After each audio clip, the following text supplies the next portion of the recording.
街で見るいつもの新聞いつものテレビ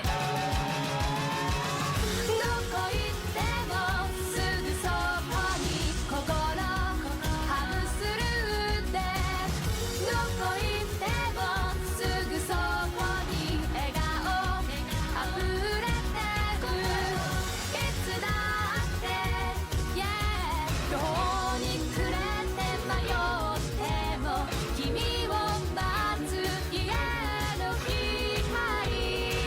いつだってラララララ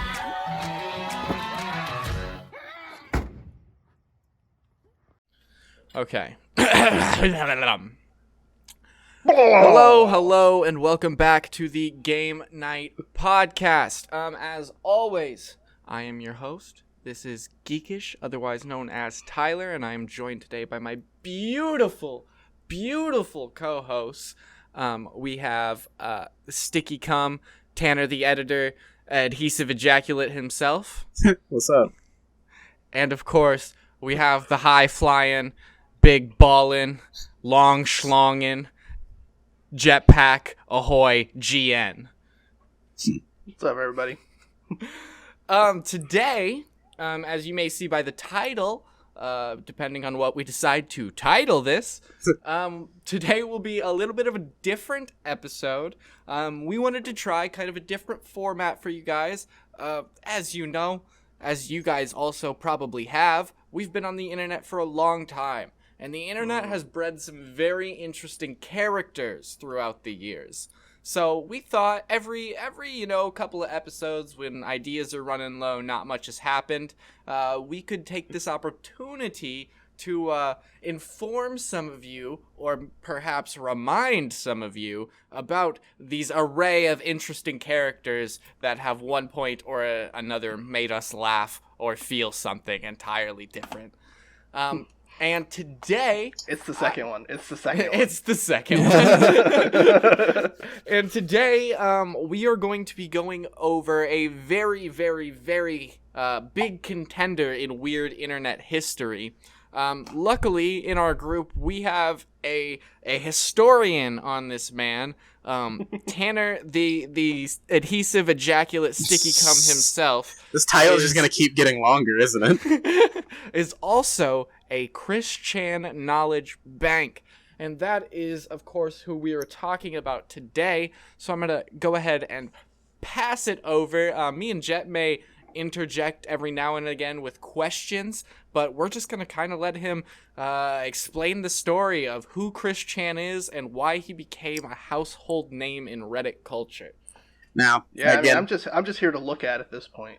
At any point, ask questions, give your comments about particular events in Chris's life or how he's reacted. But I'm gonna do the best of my ability to recall what I know about Chris Chan. Now, first, we have to start with his name.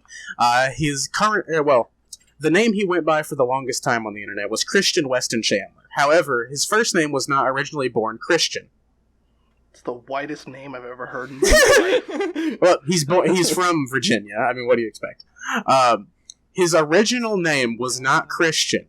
His original name was something that sounded similar to Christian, but it wasn't that. It was something along those lines. Sabian. I bet you it was Sebastian. Ooh, it was Christopher. His original name was Christopher. Well, he preferred Christian over Christopher? I'll tell you why. It's a really crazy thing that just shows you what he's like. So when he was a kid, he went to the mall during Christmas, and there was like an animatronic band that was playing. And at one point, the band asked him his name, and it had a bunch of pre-recorded samples of kids' names to say. He said Christopher, but he kind of talked a little bit funny, or the guy that was hitting the buttons didn't realize what he said, and he hit Christian instead of Christopher. Chris Chan, as a child, took this as a sign that was supposed to be his name, and had his parents legally change his name to Christian. Really? Because his Lord and Savior, the Chuck E. Cheese robot, told him. I'm pretty sure it was an animatronic Santa or an elf or something in a mall. Give him a little bit of credit. No, you don't remember when Chuck E. Cheese had the weird ass animatronic? No, I band remember. every Yeah, Oh, I yeah. remember that. And you Yeah. could go up and say your name, and it was the same thing. Yeah. 100%. In It's essence, scary as hell. he took life advice from a Christmas-themed animatronic and got his legal name changed. At a young age, and his parents allowed this to happen. That is all very indicative of Chris Chan's life. You'll notice a theme. A lot of it is that Chris did not really have Takes anyone. advice from toys. He takes advice from toys, strangers. He trusts very easily, and his parents just kind of let this happen. Like he has always been a very strange individual and a very obsessive. At a young age, he was obsessed with Sonic, which will be a recurring thing, is his love for Sonic. And he entered a contest to win like a few $1,000s worth of stuff from like an EB Games or a GameStop, something like that. Yeah. It was like a giveaway. You just had to watch the Sonic cartoon and remember what the Sonic Says messages were at the end. I believe that's what it was. And I remember that actually. Well, not that, but I remember like I've seen Reddit posts about that competition. yeah. He entered that competition and won, and that was the first time that he had like gotten into the news, and he took it as a personal sign that he was like picked by Sonic, sort of like that he was picked Of course, by the Sega, Lord and Savior. the Lord and Savior Sonic. And like that's just kind of where it all started. And that was when he was younger. As he got older, then he started getting really into Pokemon, and then he started drawing his own Pokemon cards. Inside of his old house, he had an entire wall of Pokemon cards that he had made of like himself and the characters that he made. Dope. It's very, very, very surreal. To be fair, as a kid, I also drew Pokemon cards. Oh, of course, but this persisted up until into his adult years. When when you're a little kid and you're drawing your own custom Pokemon or you're making your own little Pokemon cards, it's fine because you're a kid. This is a guy that was never forced to grow up. That's fair. Chris Chan's Growing up's for nerds. That's very fair, but we are more mature than Chris Chan ever will be. I think that depends on who you ask. He is nearly 40 years old, still lives with his parents, or parent, his father passed within the last few years, and he has not worked a job since he was a teenager. He worked a singular job. And currently, he makes his money via donations, a Patreon that he does not supply anything for in terms of tiers because he won't release any issues of his comic. And also, he draws like Social Security, like he gets like the Social Security checks that his parents get, as well as his own personal disability. Because despite the fact that he claims that he is highly functioning autistic, he still will not work.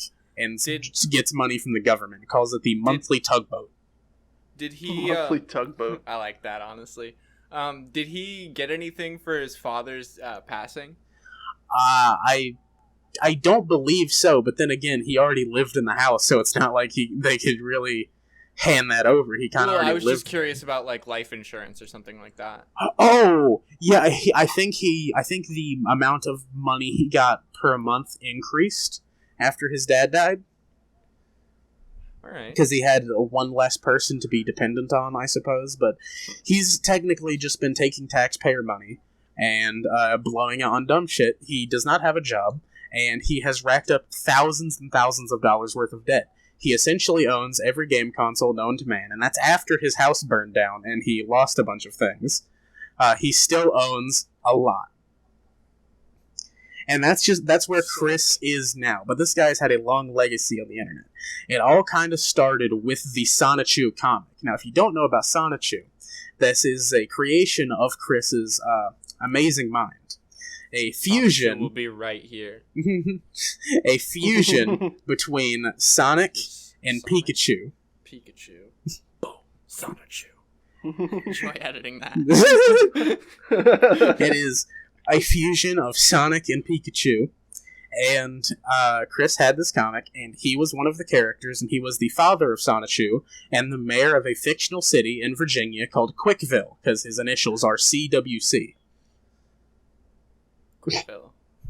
And in this comic, it's just kind of him, Cuckville. Cuckville, In this comic, it's just kind of him running around with Sonichu and various other derivative creatures he has created, and going on adventures that often involve people that he dislikes in real life, such as at the time when the comic was being made, he was also in community college, and This all sounds like a healthy outlet. Oh yeah, in my opinion. a totally healthy outlet.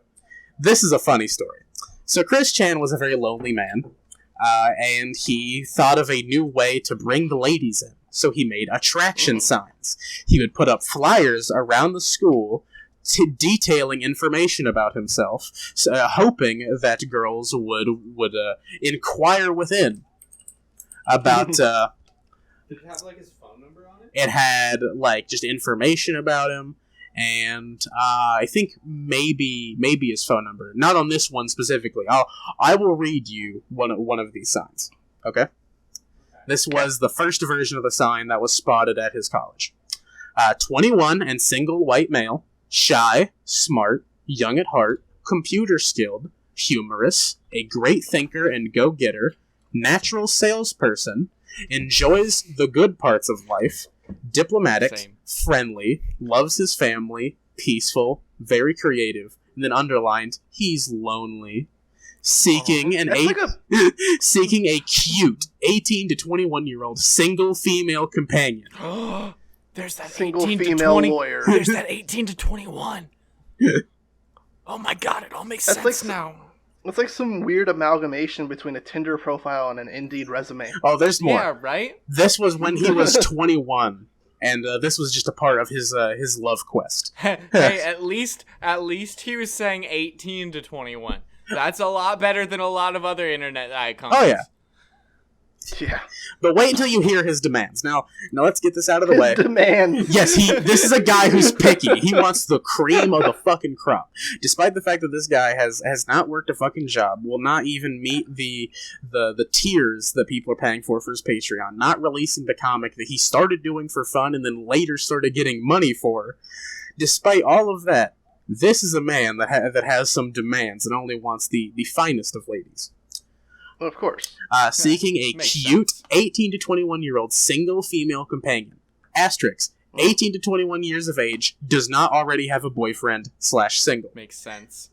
Average to slender weight / body type. Has to be white.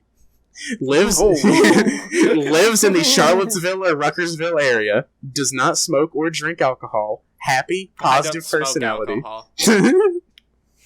Average. I definitely don't drink weed. That's fair. Average / high income, drives a vehicle.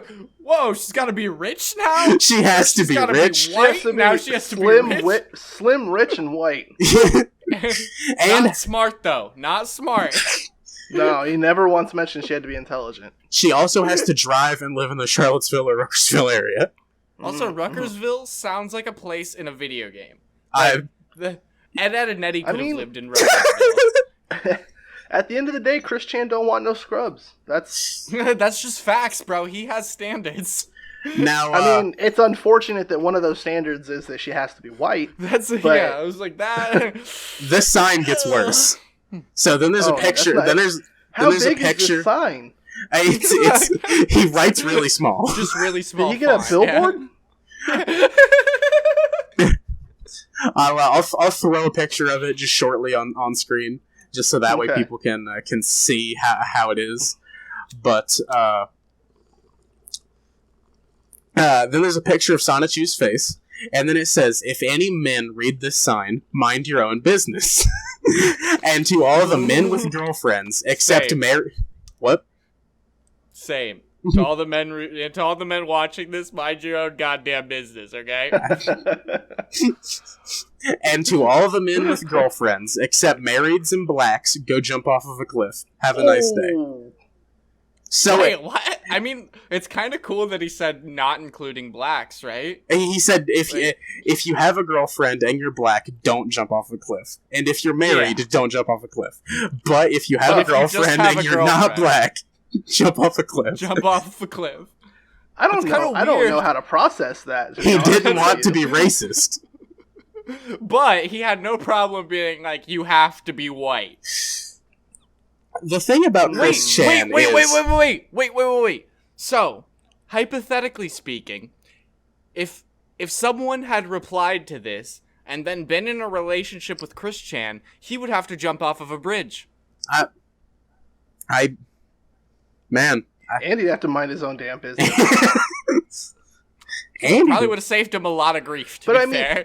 Let's, like, to be honest, doesn't that really, that kind of encompasses, like, early internet attitude towards, like, what actual life is like, right? I mean, it's what happens when you ask an incel what the perfect life is. You get that as an answer. Yeah. But Yeah.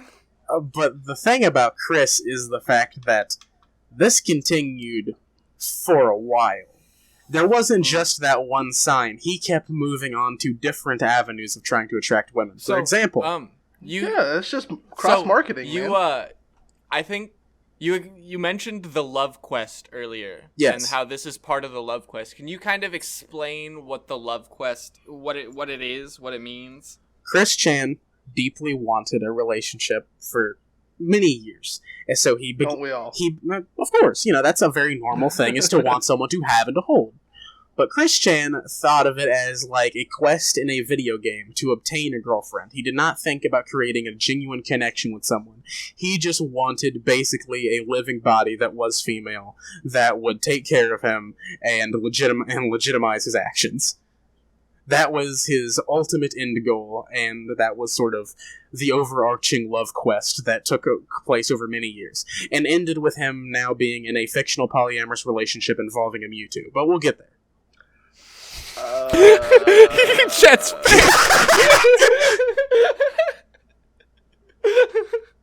Wait. Chris Chan is married to Mewtwo. We'll get there. Wait. Mewtwo's been DMing me. How are you just gonna try to like slip that in there? We'll get to that later. Well, it's like trust the me. suspense. Now There's you're a on lot the edge that of your comes seat. with Like, it. how does it go like this?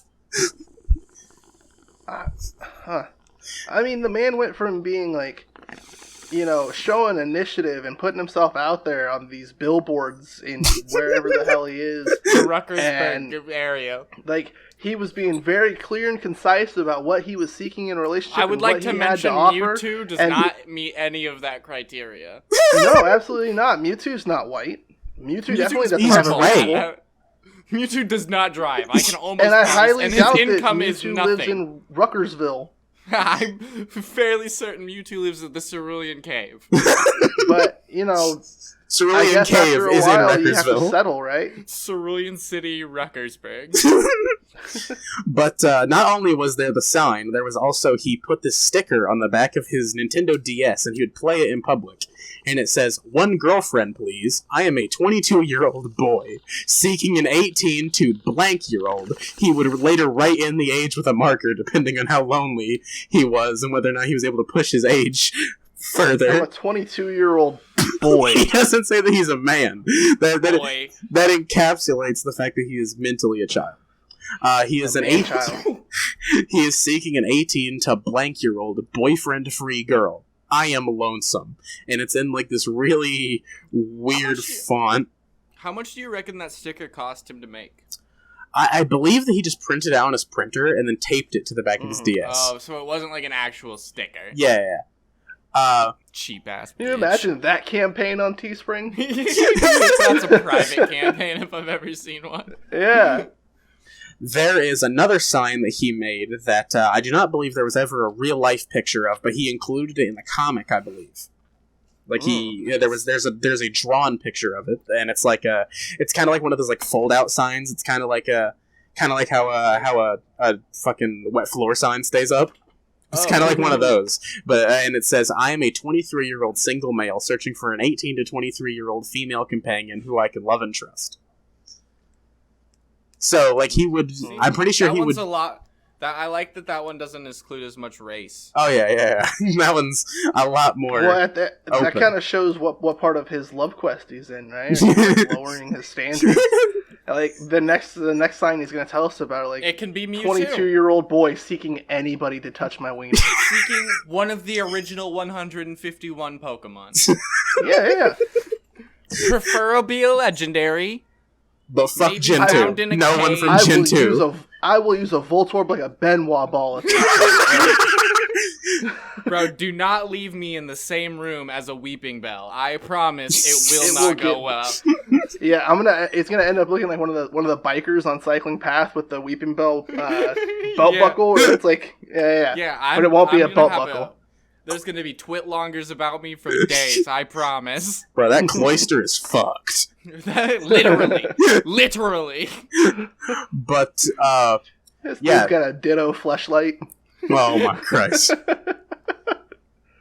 But, yeah, over time, Chris sort of, I guess, just became more open with the fact that he needed all? someone. Eventually, he made an OkCupid profile, and one of his pictures had a smaller version of an attraction sign on it that says, "Hi ladies, I am single, please ask me out." And I'll post the picture in the Discord so you guys can see it. This was an actual picture on Chris's OkCupid profile.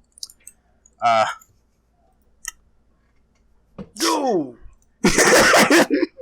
Ho!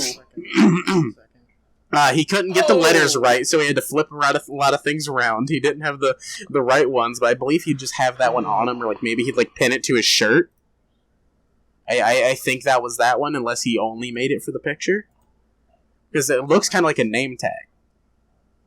Yeah, I'm all Is about that- Hang on, where it says, "Hey ladies, I'm," is that an @ symbol? Yes, he was running out of letters.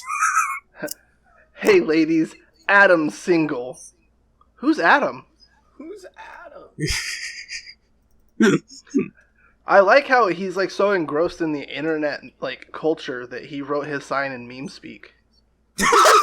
He used fucking leet speak to try to pick Yeah. up bitches.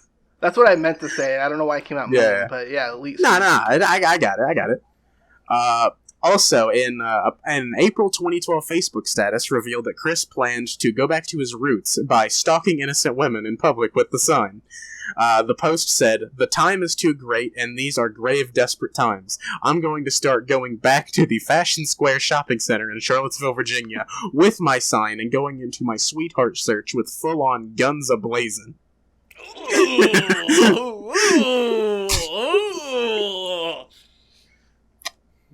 Look, Chris Chan, was he the clock tower sniper? I believe Chris Chan is a man that could be categorized under dangerously horny. Yeah. Yeah, that's literally the best description. Cataclysmically horny, even. Apocalyptically horny.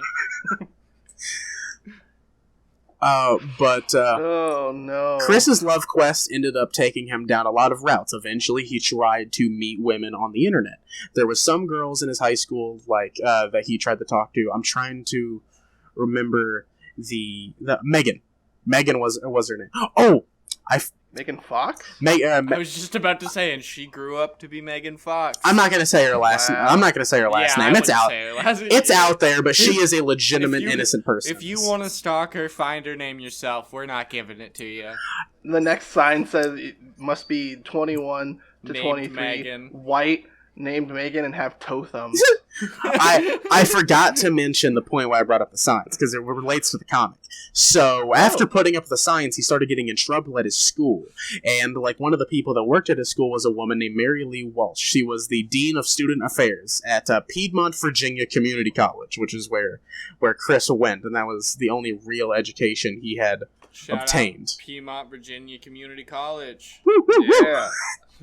Uh, Yeah, I mean, not quite Ivy League, but almost there. Go royalty-free name of football team. The West Virginians. the West Jaguars. The Virgins. The Virgins. But the Sonichus. he made Mary Lee Walsh to be a character in the comic that was an evil interdimensional witch that would constantly try to thwart his schemes to get love. That's cool. That's cool. I like that. And in real life, he did this to her. He hit her with his signature attack, the Curse Ye Hamiha. Oh. It's intense. He watched. How does one secure The curse. a signature attack in real life? And my camera is just gonna be the death of me. I swear. It's fun. The Kursi Kamehameha was based off of the Kamehameha, or however you want to say it, from Dragon Ball. I butchered the pronunciation on purpose. I said it like that just to. Wave. Yeah, it's not Kamehameha. Or as Dragon Ball Evolution called it, airbending. Anyway, he. I'm not joking. Or as Dragon Ball Evolution referred to it as, Adobe After Effects. The Kursi Kamehameha is basically an attack that he uses on people to fill them with negative energy, so that way a horrible fate will befall them. That sounds like a movie arc attack. It's essentially he'll do it to someone, and then supposedly their life is supposed to go to shit afterwards because he cursed them using his powers. Yeah, I remember Janemba doing that 100%. Yeah. I think I saw a movie about this. It was called The Craft. It's the same thing, right? That's what this is. Yeah, it was based on it loosely. But he actually. Uh-oh. What? Oh. He actually hit Mary Lee Walsh with the Kursi Kamehameha for being mean to him, for trying to put up his attraction signs, because all he really wanted was to look for a nice boyfriend-free girl. That's white. That's white and drives and has more money than him.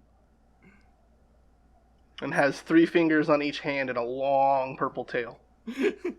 A legendary girl, if you will. Now, let's think about and she had to be made in a lab. At this point, he was a 20-something-year-old man that was drawing a comic that is about a fictional fusion between Sonic and Pikachu. So It is illegal. It is illegal that he made money off of this. I just would like to say he stole 2 different intellectual properties and many more in the. No, but he morphed them into one new one. Sonichu is his own IP. Shut up! Don't even try to get Nintendo's lawyers involved. I'm just saying I might have to hit up Nintendo. Editing loophole. Sonichu is right over Geek's shoulder right now. Hey, it's true. He is. He's right there. That relic, for the people watching, that is the Sonichu medallion. It was made out of, I believe it was Crayola clay magic. I believe that's what it's called. And he put it on a necklace, and he wears that around his neck everywhere. What a champion. What a champion. Oh, this necklace comes back. This necklace is important. Oh yeah, that's big value item. But you need that for the boss battle. Yeah. So Chris Chan was making this comic and introduced a real life person that he knows as an evil witch that is just trying to ruin his good vibes. Someone that is an admin at the school he goes to. Yes, this is incredibly childish behavior. Can we agree? Yeah. Definitely. Yeah, well, this is something I would have done at like 8-9 years old. Did he throw her in there like using her actual name, or? Yes, she was known as Mary Lee Walsh. She was known as Mary Lee Walsh. Oh, yikes. And I can't do that, buddy. I'm looking at the Quickie right now, which is the Chris Chan Wiki for those uninitiated.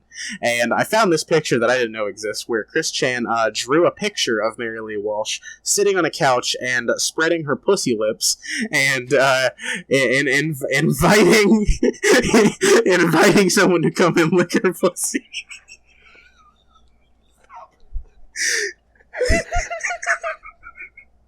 That's some shit I would have done at like 9-10 years old. I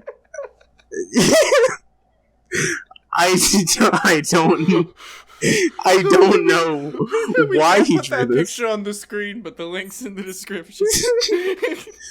I don't know why he drew this. I don't know what prompted this, but just making a little scroll through Mary Lee Walsh's page on the Quickie, I found that image, and I figured it was relevant to getting across Chris's mental state. Oh my god. I'm surprised he knew what a pussy looked like. I'm going to tell you it's as horribly drawn as the rest of the comic. He doesn't. It's just like balls, but no dick. It looks like she was stabbed. Oh no. Hey, that comes back later too. Are you talking about the piercing? Yeah. Oh. Foreshadowing. But anyway, I guess he wrote something into the comic where it was like that Mary Lee Walsh was like, I guess he made up with her in real life or something like that, and then tried to say in the comic that the Mary Lee Walsh that was harassing him for so long was just a demon that was impersonating her, and then the demon just got arrested. The demon got arrested? Yes. Sick. I hate when I was trying to possess a guy and I got arrested. Yeah. That's the weirdest Monopoly card ever. Go to jail. I am Satan. Go directly to jail. Oh. But Okay. I guess. Chris, at one point, I believe they met in high school. He also really liked this girl named Megan that really didn't like him back. This was the first of many gal pals that he had, where basically it would be a girl that he wanted to fuck, but didn't want to fuck him back, but tried to just be nice and be his friend, because, you know, the guy's got, you know... Issues, bro. The guy's got issues, and they just wanted to be nice and extend a helping hand. Chris was head over heels in love with Megan, and then eventually she just kind of had to cut things off. However, and the Megan saga went on for years. And I believe recently he made some sort of acknowledgement of her, which is a little bit creepy given that it's been like a decade. Dedication. Hey, I mean, Loyalty. that first love runs deep, you know? I guess. I believe at one point he drew a picture of him and Megan having sex. And then she found out about that, and that made her deeply uncomfortable. If I am remembering this correctly. That's fair. Yeah, I mean, that's justified. For sure. I'm not saying it isn't. I'm just saying I believe that is what happened. I feel really bad for Megan. Yeah, no, same. She was totally just What? trying to be nice. It'd be like that, unfortunately. Yeah, dudes are wild, bro. But over the course of his time on the internet, Chris Chan left himself open and vulnerable to be trolled. He really desperately wanted to find love and didn't look in all the right places. Basically, anyone on the internet that they said had a pussy, if they talked to Chris Chan, he'd be like, "Hey, sexy lady," because you know he talks. That is how he talks. He talks essentially like that. Oh, so he's Nathan. Yeah, Okay. kinda. He left himself very open to be trolled, and the internet did so. Any chance that they took, they would mess with him, such as when he had Sonichu.com, and that's where he was putting up the comics. They bought the ad space on that website and started advertising gay porn, because Chris Chan didn't like gay people at the time. And they thought it would be really funny. It was. Yeah, Which like it what was. Twitch, like what Twitch did to Ninja's channel when he moved. They're like, you know what this guy hates? Fucking. You know what we're gonna do? We're gonna post some Russian porn on his channel. Fuck this dude. Classy. Over the course of this, there was quite a few trolls that would mess with him, which, you know, that's a big topic to talk about, is going into his individual trolls. But I'll just relay some of them. There was Liquid Chris, which was a reference to Metal Gear Solid, where it was a dude that dressed and acted like Chris Chan, and he said that he was the real Christian Weston Chandler, and that the Chris Chan we've been talking about is nothing but an imitation that is making fun of him and trying to steal. Hang on. I'm sorry to interrupt. You guys see this? You guys see this back here? I do. It scared the shit out of me. Do you see this? I did. I like how he stopped and stared into the camera. It was terrifying, bro. I was like, They can't see me here, right? if I stand still. I can't. The camera is a I don't T-Rex. If you're not moving, it cannot see you. I don't think. Nah, they can't see me. Nah. But, Sorry, very professional. But Liquid Chris was basically just trying to say that the real Chris Chan was just pretending to be him, which in actuality he was just a troll that was fucking with him. And this was like he would make videos like Chris did on YouTube, and he would talk similarly, and he would just go after Chris, saying that he was the real one, and that Sonichu was his idea, that Chris Chan was stealing. Oh yeah, Jet Li made a movie about this, right? Yeah, something similar. Yeah, the one. That was, I think Jason Statham was in it. He was. Yeah. He's That's had a Chris lot Chan. of different media franchises made after his life. Like, he should be proud of himself. I can't believe both Sonic and Pokemon were based on Sonichu. It's Crazy. wild. There was also Blanca Weiss, who was an identity that was assumed by multiple trolls that were pretending to be Chris's girlfriend, so that way they could get the Sonichu medallion. Oh, They they pretended, were on the quest. yeah. They were on the real quest. They pretended to be Chris Chan's girlfriend, so that way they could steal the Sonichu medallion and then destroy it on video. See, and Which this they portion did. of his life was captured in The Lord of the Rings. Also, the tapes that Osama bin Laden sent. The video of it being destroyed is kind of like It's kind of like a terrorist. Wait, video. It they really got is, the 'cause- medallion? Yes, Yeah, they no, did. They got it from him. They got it from him? There's a video of he had to make a new one after this. They posted a video of them destroying it. They've got gloves and a knife, and they like make a bunch of incisions and they like cut it up. And I believe that they put it in a jar of pickles. They put it in a jar of pickles and then leave it outside, crush it up, and then Now, set it on fire. I know that this is a medallion of a fictional character made out of what is basically Play-Doh. Yes. But for some reason, this video sounds like something we can't show. Honestly, you're not wrong. It sounds sounded- horrible. Yeah. Like, it sounds like something that you would come across on the internet at 3:30 in the morning, like after you've been down a rabbit hole of conspiracy theories, where like you're like, "There's no Yeah. way this is real," and then you click it and you regret clicking it, but you can't turn it off because it's like a train wreck. You That's can't how look I away found from out it. about Chris Chan, actually. Yeah, But- it's just, I don't. We might have to consult with the legal team. Can we put this in the video? Like, Can we include? What we'll do is we'll just replace the screen reflection on your glasses with the video. okay, yeah. We're just memeing at this point. We can totally show this. Okay. Yeah. Just they put it over the sign But or up here. Chris left himself very open to be trolled. And there was just, a few characters like Surf Shack Tito, who was a troll and is also a reference to Rocket Power. Rocket power. Yeah. I was just about to say that. Yeah. It's Tito. just the dude that would fuck with him. Chris ended up calling him the N-word. Oh, There was also the man in the pickle suit, who Chris also called the N-word. It's that's where the crazy that- inspiration for Pickle Rick came I was from. just like, it's crazy that he called Rick Sanchez the N-word. Yeah, that's wild. But yeah, if any of you guys that are watching this want to find out more about his individual trolls, the Chris Chan wiki is out there. He is the most documented man in history. Put it Legitimately, in the link to Yeah. below. Yeah, we'll link it. Chris Chan has been so open with other people about his life and the things that he has done that legitimately he may be the most documented man in history. You can create a full timeline of his life. You can figure out basically what he's done any day of the year. The quickie is to the point where it literally has like on this day of Chris Chan history. It is to that level. You could have like a calendar of like daily Chris Chan facts. You can.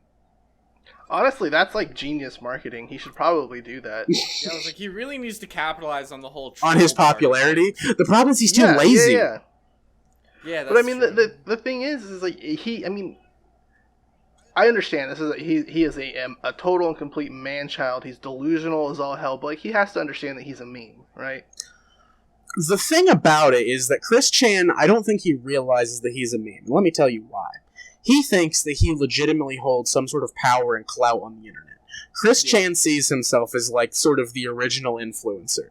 He thinks that he has an army of ravenous fans, just like any modern influencer does, that will do his bidding. Simply because that's there are people that kind give of- him money.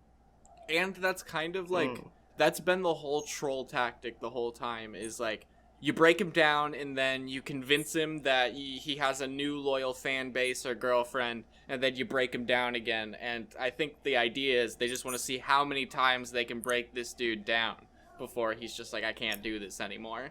But the thing is, it's not always the internet. Sometimes there's just real people in Chris's life that just can't take his shit, and he has to face consequences and can't accept it. Yeah, I was like, that's the thing. Well, it's yeah, not just trolls. Given his actions, and this is how he acts in his everyday life, he also has to deal with the consequences of being a man-child in the modern era. That's the other side of it. Like he legitimately acts like this in real life it's not as well. It's not just like an Filthy internet Frank, persona. where it's a character. Like, he goes out and acts like this in his day-to-day life. Here's a perfect example of Chris Chan having to face real-life consequences and not being able to handle it. He went to a store known as the Game Place, which was kind of like a card shop, video game shop. People would go there and play like Pokemon, Yu-Gi-Oh, shit like that.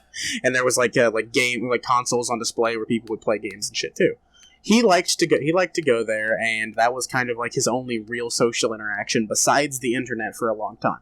Eventually, his shit got a little bit too out of hand, and he got kicked out of the store. I believe there were some kids playing a game on one of the displays, and he was trying to kick them off. Like, we're talking like young children, and he was like in his 20s, and he was trying to kick like these 10-year-old kids off the fucking GameCube. And like his mid to late 20s at this point. Yeah. He's just asserting dominance. So he got kicked out of this store, and he made YouTube videos, like, apologizing, and then he made YouTube videos where he was like, I'm so angry, fuck this stupid store, everything, trying to get his fans to go after them, and, like, by force let him back in. And this ultimately bubbled over into him attempting to commit vehicular manslaughter, and having his mother run over the owner of the store with her car. Yeah, it's pretty sick. Wow. This is he my didn't even do it favorite. himself. He made his mom do it. Yeah, this is my favorite saga. Yeah. Genjutsu.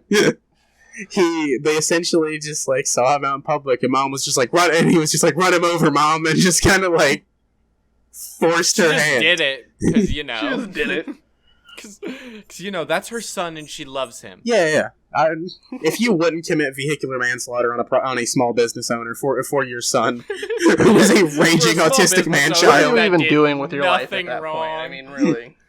But after incidents like that being trolled on the internet, Chris Chan has abandoned reality entirely, and now believes that he is an interdimensional god, and that the real-life universe and fiction are going to soon collide. Sick. I believe him. Interspersed between Chris Chan just having enough of it and rejecting reality entirely, and him getting to the crazy schizophrenic point he's at now, let's see. He's had multiple sex tapes leak, not of him with anyone else, just of him fucking blow-up dolls. Oh no. He's gotten a lot of his accounts hacked and had to do weird shit on camera to get him back. Like when he lost his PSN account, he had to fuck his PS3. Is it weird that like I got excited for him for a moment when you said there were sex tapes? I'm like, he finally got laid. Well, and then he's just he did get laid. Dolls. I was like, oh. Yeah, I was like, he did have sex. He lost his virginity to a prostitute. Oh, well, I mean, all right. And he may have potentially gotten her pregnant. Yeah. By the way, a prostitute without protection? He banged a prostitute with a condom on. However, he said in his Facebook post talking about it that the condom may have ripped. There's a lot to unpack in that sentence. Yes, Facebook post where he admitted to having sex with the prostitute. Wow. Now he is. I'm waiting for the biopic movie to come out. Oh God, we need Honestly, bro. Honestly. He also maced a GameStop worker because Sonic's arms were blue. Okay. I hate when GameStop workers change Sonic's design. No. It was Sonic Boom. Whenever that game came out, they redesigned Sonic. I hate when game developers. That's what I do. Whenever a game developer does something I don't like, I go to my nearest GameStop and I mace the shit out of everybody in there. All those people making $7.25, I walk in there and I fuck you. He walks in with 3 cans of bear mace and doesn't leave till they're all empty. Yeah. He had a fucking heyday when Sword and Shield came out. But the Sega redesigned Sonic. That was when that demon got arrested. It was a weird episode of Supernatural. Sega recolored Sonic's arms so they were blue. Mhm. Chris Chan was upset by this and tried to start an online campaign to go to GameStops and vandalize Sonic Boom displays, and because Sonic's arms were blue. He goes into a GameStop and tries to do this, and some employees try to stop him. They get into a confrontation that ultimately ends up with him screaming, "Don't call anybody," walking out of the store right after macing an employee right in the face. Hell yeah. Don't call anybody. Not even like an ambulance? Especially not an ambulance. Oh. Okay, just don't mace me again. So, now that Chris Chan has completely abandoned reality, they believe that they are an interdimensional god, and that they are aware of the dimensional merge which is soon to happen between Dimension 1218 and Dimension C197. C197 being the fictional universe where like Sonichu and everything that exists in fiction exists in that dimension. He believes that slowly over time, fictional characters are going to begin to become real, and we will know that the dimensional merge is complete when Lisa Simpson becomes the President of the United States. Yo. That's crazy. I'm writing in Lisa Simpson. If it means I can use ninjutsu in the real world, I'm writing in Lisa Simpson. Fuck you guys. I got fucking...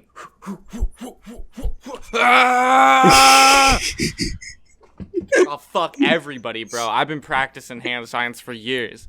What the fuck you want? What, you want ox? You want fox? You want tiger? I got it all, bro. You want snake? You want dragon? I know them all. What's up? I don't... How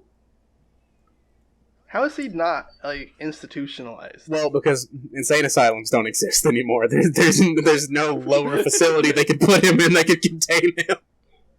He is an interdimensional god, you have to remember. There's no cell that can hold him. That's true. You have to put him in the fucking chamber that Dr. Manhattan was created in. Or where did they lock in Superman? That cube that they locked the dude in? That's the only way we can stop Christian. But I mean, what if we threw him into the hyperbolic time chamber? he would just come Get out you stronger. strong. What do you mean? What? You can't escape from there. Like, if we threw him in there and blew up the door... Yeah.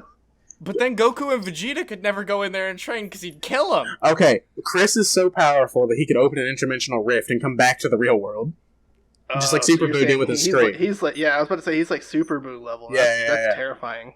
Bro, he's Beerus level. He's literally saying that he is an interdimensional god that can predict that the fictional and the real life dimensions are going to merge. Right, These so power levels are insane. We just have to hope and pray that Zeno shows up someday and saves us. Yeah, we really got to get that button. But in essence, Chris Chan has basically just made some friends with some very strange individuals on the internet that have been fucking with him and just been buying into his fantasies.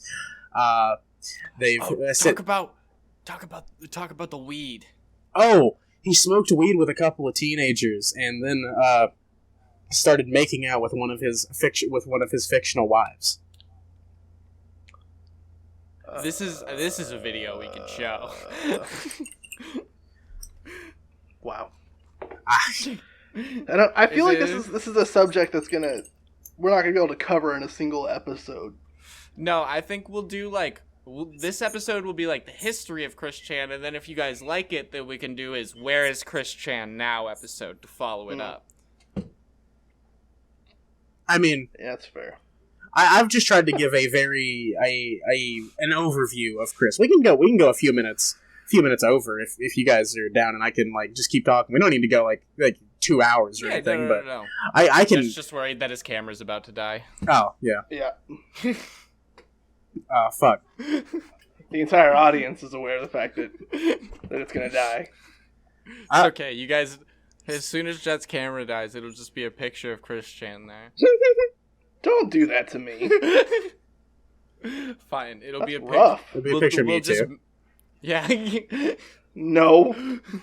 The wife of, or the husband of? I want it to be that picture that he drew of the Dean of Affairs. Oh no, I cannot. I mean, we Yeah, can blur it. Even though it's poorly drawn, it is. We It can is blur still. it. Just censor Yeah, it. just censor it. Throw up a picture of Chris Chan's face over the pussy. It'll be fine. That'll be fine. It'll be funny. But Anyways, continue. He smoked weed with some teenagers, made out with a fictional wife. yeah, that I don't really know how to put it. Besides that, in essence, that is really what happened. I mean, I guess that's a good segue into like the like trolls that pretended to be his girlfriend. There has been a few of those. One of them, their online name, I believe, was Blue Spike, and they pretended to be one of Chris's girlfriends named Julie. And it was basically just like a teenage guy that would like make a high-pitched voice and talk to Chris as if he was a girl. And basically just did this to fuck with him, and him and Julie ended up having a lot of cyber sex via PS3 audio chat and TeamSpeak. Hell yeah. There goes the camera. And there's the picture. Enjoy, guys. Yeah.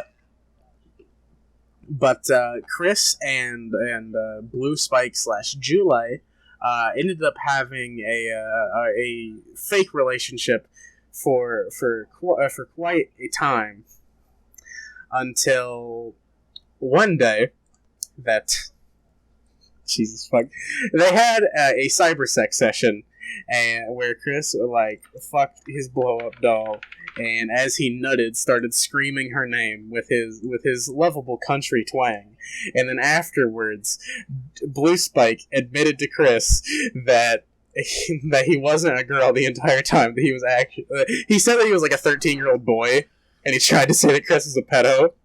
But it came out later that he was like 17. Yeah, I believe he was an older teenager, and he just said that to like fuck with Chris. God, my webcam looks like straight ass. Sorry.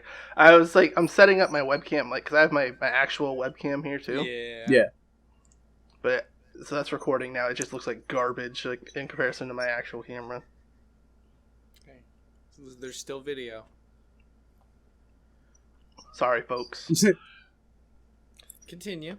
But, yeah, there have also been like I said before, there have been videos that have leaked of Chris having sex with his different blow-up dolls, because I guess, despite the fact that he came from kind of like a more religious family, he didn't believe in saving himself until marriage, and was ready to just get his cock wet wherever he could. Hell yeah. That's fair. Whether it be a blow-up doll or some cyber sex, you know, whatever. He was down for an amalgamation for anything. of the two. But there's just been a litany of sagas within Chris's life. I'm trying to think of more of like the trolls that mess with him. I know there was one named Panda Halo, and I believe that their relationship ended whenever the troll lied to him and said that she died in the Australian wildfires in like 2009. Oh. All right. And the weird thing about this is that Sonichu, as the comic, has gone on for a while, even though Chris largely ignores it now and doesn't do anything with it. And it's gone on like breaks and stuff, right? 'Cause Yeah. There was like times where he was like, if you guys don't stop this or give me this, I won't continue the comic. Yeah. It goes on pretty large hiatuses. However, a lot of the things that happened like while he was being trolled ended up getting wrapped into the comics. His previous girlfriends are characters within the comics that he wrote in and then later had to just write out because it turns out that they were trolls. Like it's constant shit like that. Drawings that he would send to these troll girlfriends of like of him and like the cartoonized fictional version of her having sex, shit like that. It became common, and I believe that Chris got to a point where his perception of romance was so warped that he was totally willing to believe that he could date the interdimensional specter of a bunch of Sonichu characters and Mewtwo. Yeah, I mean, he definitely can. He's doing it right now. Yeah, that's fair. That is what he's doing. I mean, that is what he's doing. But do you want to be the person who tells me can't? Well, I wouldn't. I would not advise it. You're gonna get maced, bro, and then get hit by a car that's driven by his super old mom. Yep. And apparently, she's not gonna face any criminal charges. Sue the shit out of that old bitch. I'm trying to find the page. Okay, yeah, polyamorous marriage. Okay, here are the participating members of this marriage: Chris, Magi-chan, Crizel Rose Chu, Mewtwo, and Sylvana Rose Chu. Because in the Sonichu comics, there's Sonic, who's like, Sonic, and then there's Amy Rose. So like the female Sonichus are Rose Chus because they're female hedgehogs and also Pikachus. Couldn't have picked a different Pokemon. Okay. I'm pretty sure most of the Sonichu characters are just different Sonic species mixed with Pikachus. Honestly, I mean, I feel He might not be that big of a Pokemon fan, to be real. like he could never combine him with a fucking Charizard or a fucking Like a anything Meryl, else. There's there's Pikachu clones in every generation. Yeah, That's true. You'd think We got Rose Meryl. Yeah, Rose Meryl, that'd be sick. That's Rosa Rosemaru. Damaru. That's Rosa Yeah. Damaru. Now, here's the thing when it comes to Chris. People want to believe that his recent acts, such as this false polyamorous marriage, could potentially him just be trolling for the sake of getting money or clout. But the problem with that is that Chris has never showed a very, very strong mental state anyway. Mm-hmm. So when he begins to have very schizophrenic behavior like this, it makes you wonder whether or not he's joking or whether this is what he actually believes. And it's not like he just said this and that's just the status quo that people think is going on. He actively still tweets about, like, Mewtwo and the different people in this marriage, such as when Detective Pikachu came out. And he said, also, I did see the new hashtag Detective Pikachu movie trailer. My hubby, too, actually did help out during those events, though the surging through the parade balloon, in his own words, was exaggerated a bit. In the picture of Mewtwo from the trailer when he came through the balloon. Could you imagine? Like, I want to read through some of his tweets. He'd be like, "Oh, I can't believe Mewtwo left the toilet seat up again." You know what I mean? Oh, Mewtwo got sick He once. doesn't have a dick. Oh, No.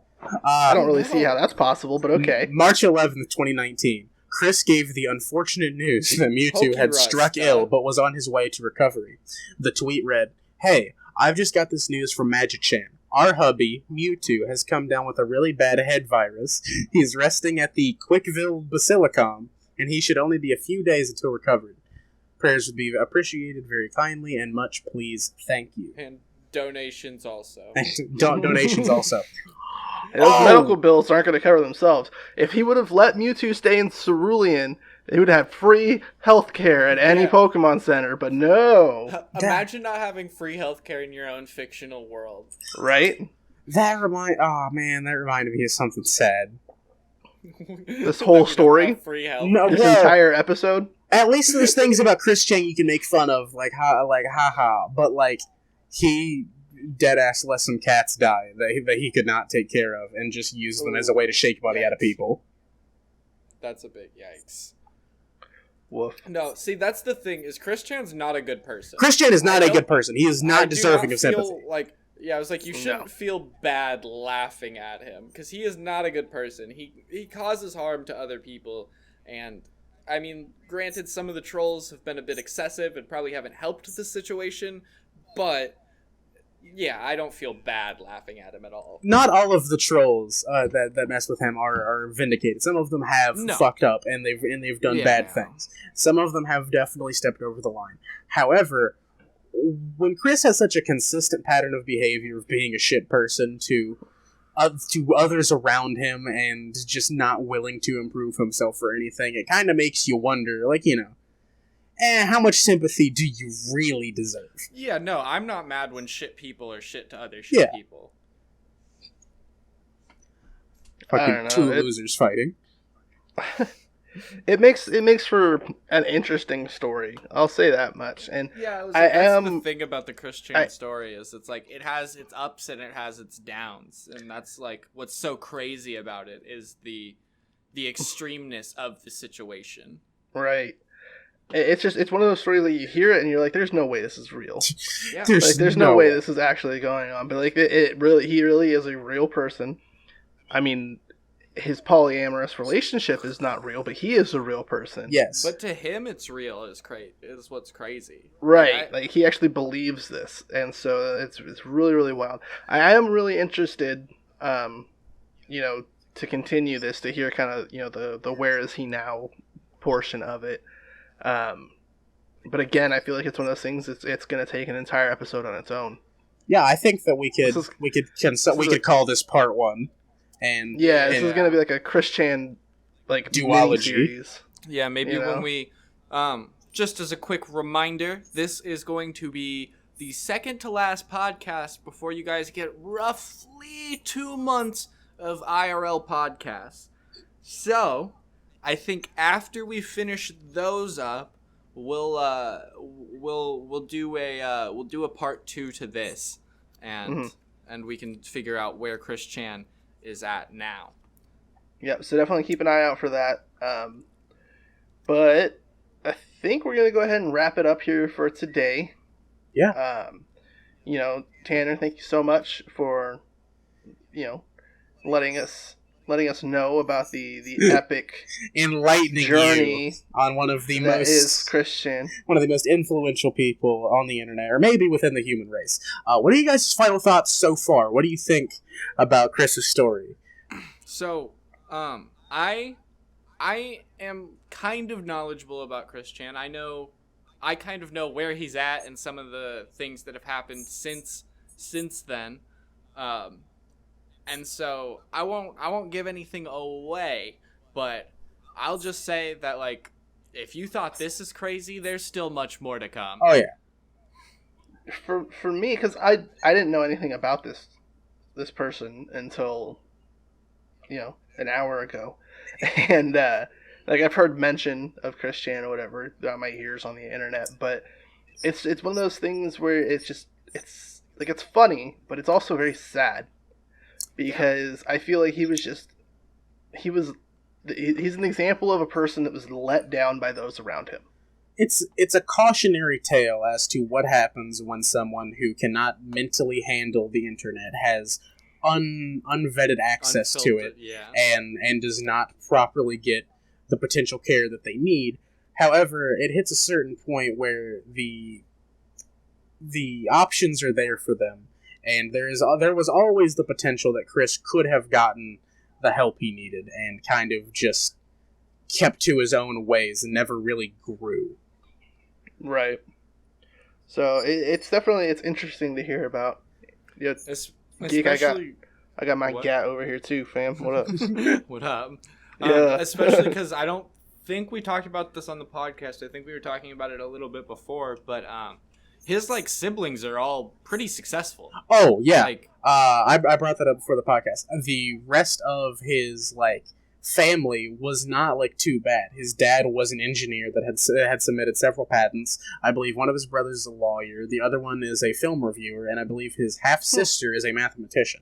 So it's not like he had just dog shit genetics and came from a trailer park and never had the hope to aspire to much. His siblings all did much better.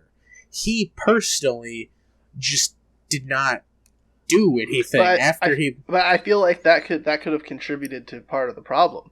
His parents spent so much time and focus on his other more successful siblings that he had to turn to these fictional outlets, and they became real to him because he felt no connection to anybody else in his life. Oh yeah, no, I think there was a lot of points in Chris Chan's life where a turning point could have taken place, but it just didn't. And I think some of those were on the people around him, and I think some of those are on him because it's granted his early development wasn't great, but I'm sure there's been people that have come to him and been like, "This isn't healthy. You need to get some help. You're an adult." Right, but I feel like nobody did that until it got to the point where he had Yeah. already experienced It was extreme already- trolls on the internet and Yeah, stuff, it so was already he too- felt like he couldn't trust or believe anybody. Yeah, it was like, You it's know what I mean? definitely it's a tragedy in the literal sense, where it's like Mhm. it's a comedy with a very sad undertone. Absolutely, it's really almost Shakespearean in nature. It- like, it to really an is. extreme. Like, Cri- honestly and truthfully, the story of Chris Chan is extremely Shakespearean. Yeah. It is one of the most legitimately interesting stories to me, and this might sound kind of bad on me, but I want to be honest. When I think about Chris Chan, it makes me feel a little bit better about myself, because like we all do, we all have moments where we doubt ourselves, where we think like, man, I really fucked that up. Aren't I a shitter? But when I think about that people like Chris Chan exist, I think like, man, I could be doing a lot It worse. could be worse. It could be worse. Like, I could have fucked up way worse than I have. Yeah. And it kind of Yeah, gives you no, a sense of 100%. scope and appreciation for what you do have, as well as letting you also kind of have an outlet of, haha, at least I'm not that guy. Which may Definitely. sound bad, but that is like, I feel like that is a root thing within all of us that we all kind of want to do. I mean, No, I agree. I feel like we're trying to wrap up, obviously, so I won't get too philosophical, but like I feel like that's a lot of the reason why a lot of people like give to homeless people on the street, pandering, Mm-hmm. is it's just as a reflection, so they can be like, I did good for someone who's less than. Exactly, and Yeah. that feeling right there is what homeless people, well, not all homeless people, but like those The people that specifically are that are faking it, panhandling yeah, are they're They're social capitalizing. predators in a way, Yeah. because they're preying on these people's feelings of guilt, or that could be me, and they Yeah. know that people feel that way, and they're like, they'll give me money. Yeah, 100%. 100%. So- I think if you live in even a slightly large city, you've seen fake panhandlers at some Yep. point in your life. But Anyways, wrapping that up, don't worry, guys. We'll probably end up making a part 2 to this where we talk a little bit more about Chris. Try to talk about some of the more crazy shit. There's some racist stuff he did we didn't talk about. Some body There's a big modifications that change, didn't yeah. turn out.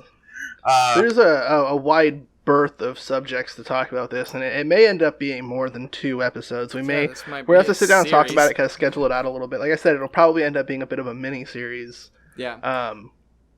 But it'll be We a are- little bit. Yeah, I was like, yeah, we have one more podcast to film, and I think that's going to be just kind of a pre-trip. Hoorah! We're gonna kind of talk about what we plan to do, give you guys a little sneak peek into some of the content you might be seeing, and just Yep. get ready to enjoy each other's company. And then you guys got like 2 months of just Absolutely. IRL podcasts, which I am very excited for.